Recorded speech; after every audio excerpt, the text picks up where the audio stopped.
Mari kita mulai. Assalamualaikum warahmatullahi wabarakatuh. Kembali lagi dengan saya Mekanik Pakistan. Di sini saya Kumara Sakti AJ dari program studi rekayasa perancangan mekanik tahun 2025 kelas B. Di sini saya akan menjelaskan mengenai lanjutan dari pemrograman kita, yaitu pada bagian MATLAB dan dasar-dasar Simulink. Jadi di sini saya akan menjelaskan pengertiannya MATLAB dan dasar-dasar Simulink terlebih dahulu agar kita dapat memahami lebih lanjut mengenai pemrograman kita jika sudah saat kita dalam pemrograman MATLAB. Oke, baik. Jadi MATLAB dan Simulink adalah landasan di bidang teknik, memungkinkan para insinyur dan ilmuwan untuk merancang, menganalisis, dan mensimulasikan sistem yang kompleks di berbagai disiplin ilmu. Dari sistem kontrol hingga pemrosesan sinyal, pemodelan keuangan hingga robotika, kemampuan mereka tak tertandingi dalam hal fleksibel dan kekuatan. Jadi intinya MATLAB dan Simulink itu ya berguna banget lah untuk teknik-teknik. Lanjut, ada pengenalan MATLAB, Simulink, dan konsep modeling dan simulation. MATLAB, lingkungan komputasi numerik seperti namanya, yaitu MATLAB berarti matematika ya. Di sini kita menggunakan matriks laboratori karena sesuai namanya ada matematika di sini. Jadi apa itu MATLAB adalah bahasa pemrograman dan lingkungan komputasi numerik yang dikembangkan oleh MathWorks.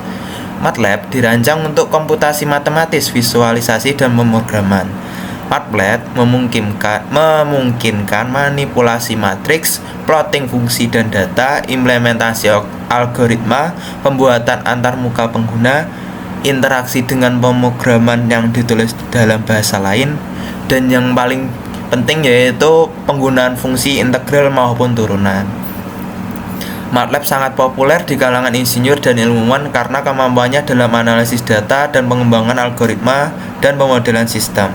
Jadi apa fungsinya dari MATLAB ini? Yaitu komputasi matriks dan array, plotting 2 dimensi dan 3 dimensi, pengembangan algoritma, pembuatan antarmuka pengguna grafis atau GUI, dan yang terakhir integrasi dengan bahasa lain seperti C, C++, JavaScript, dan Python.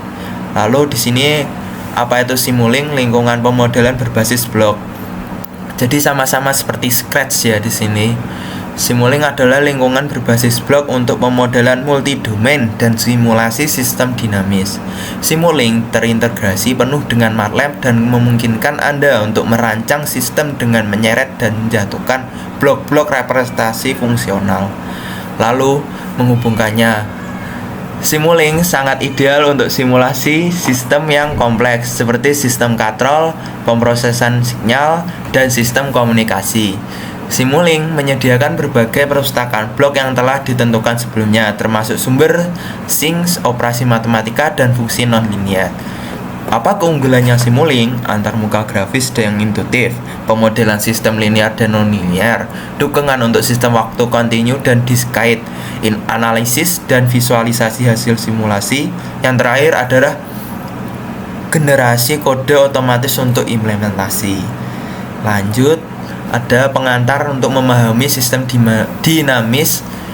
Ya, apa itu sistem dinamis? Sistem dinamis yaitu sistem yang perilakunya berubah seiring waktu. Sesuai namanya, dinamis tidak hanya diam melainkan berubah-ubah seiringnya waktu.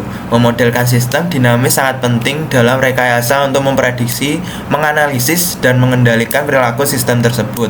MATLAB dan Simulink menyediakan alat yang ampuh untuk tujuan ini. Yang pertama ada transformasi Laplace.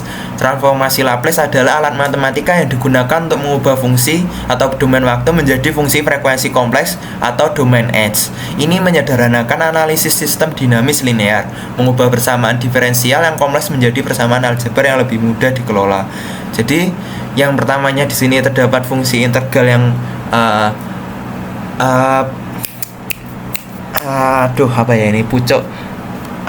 batas atasnya yang tak hingga dan batas bawahnya 0. Mungkin bisa lebih disederhanakan menjadi fungsi integral yang lebih sederhana yang mungkin batas atas 1 atau batas 2 batas bawah 2 seperti itu.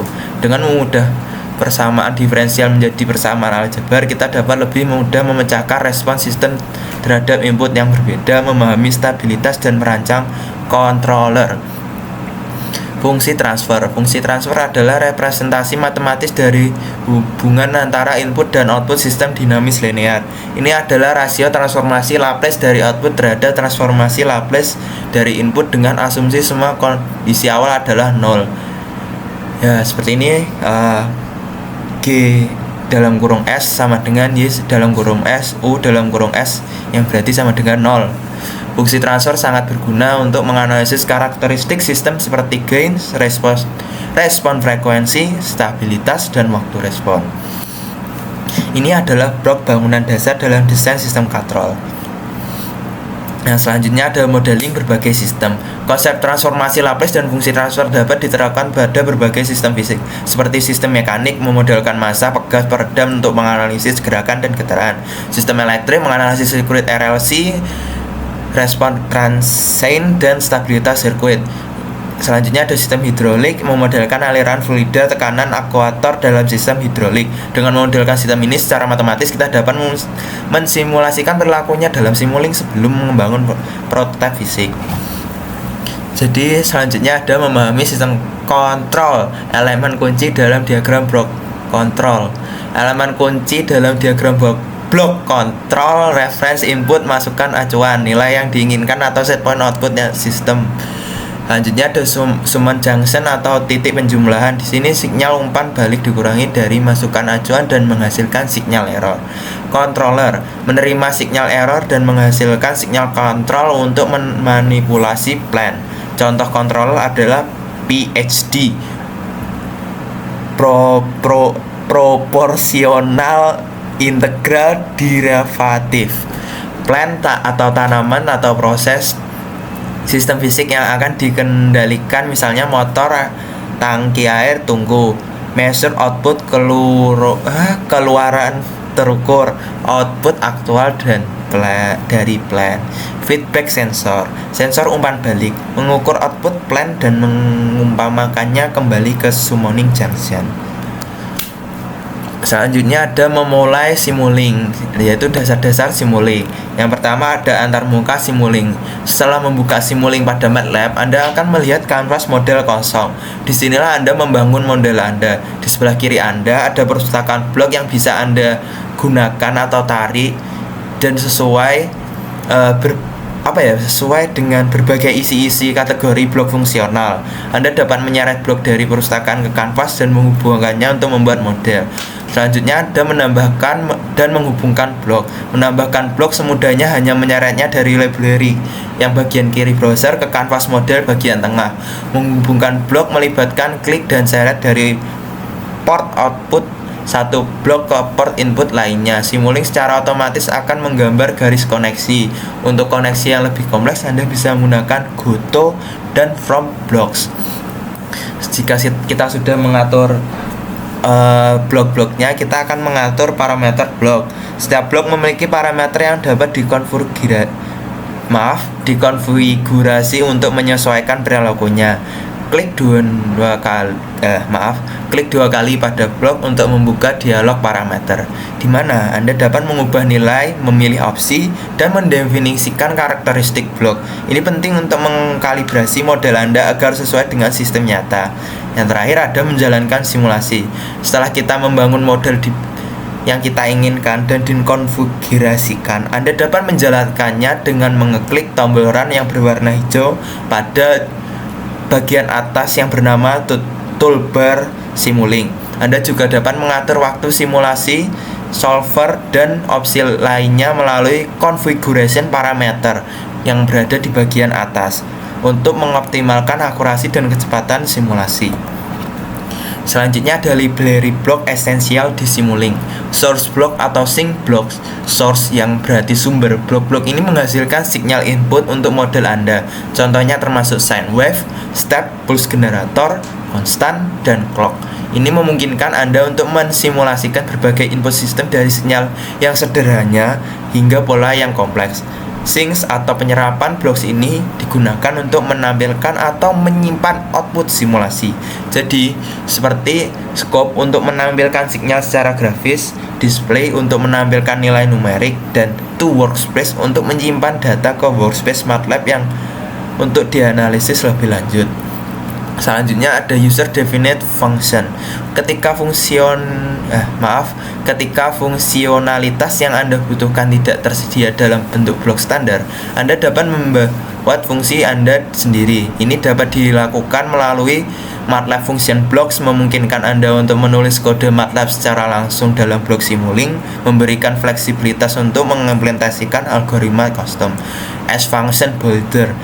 Untuk fungsi yang lebih kompleks atau ketika Anda perlu berinteraksi dengan kode C atau C++ eksternal. Selanjutnya ada Math Library dan Matrix.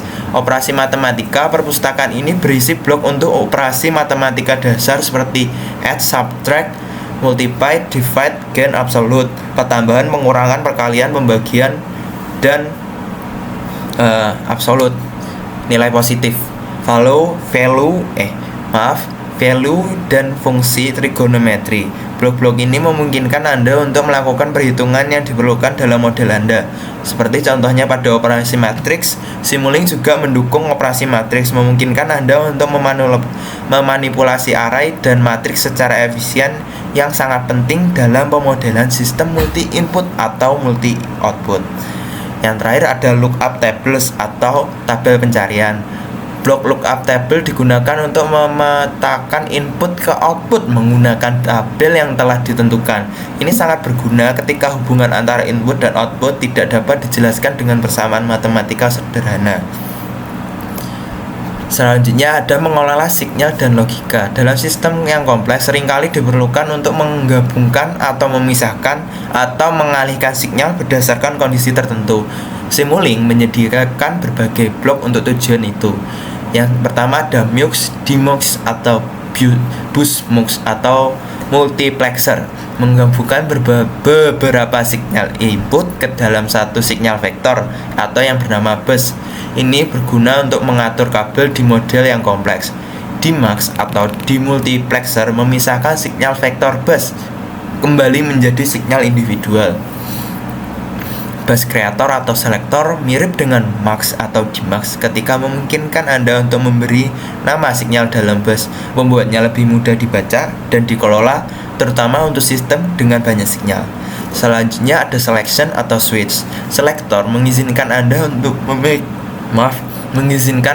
memilih elemen tertentu dari sinyal vektor atau matriks, atau untuk mengatur ulang urutan elemen. Switch mengalihkan antara dua input berdasarkan nilai sinyal kontrol ketiga. Jika sinyal kontrol memenuhi kondisi tertentu, satu input dilewatkan. Jika tidak, input lainnya dilewatkan. Ini ideal untuk mengimplementasi logika kondisional. Lanjut ada logical operation atau logika operator blok. Melakukan operasi logika boolean seperti AND, OR, NOT, SOR. Ini sangat penting untuk membangun logika keputusan Anda dalam model Anda.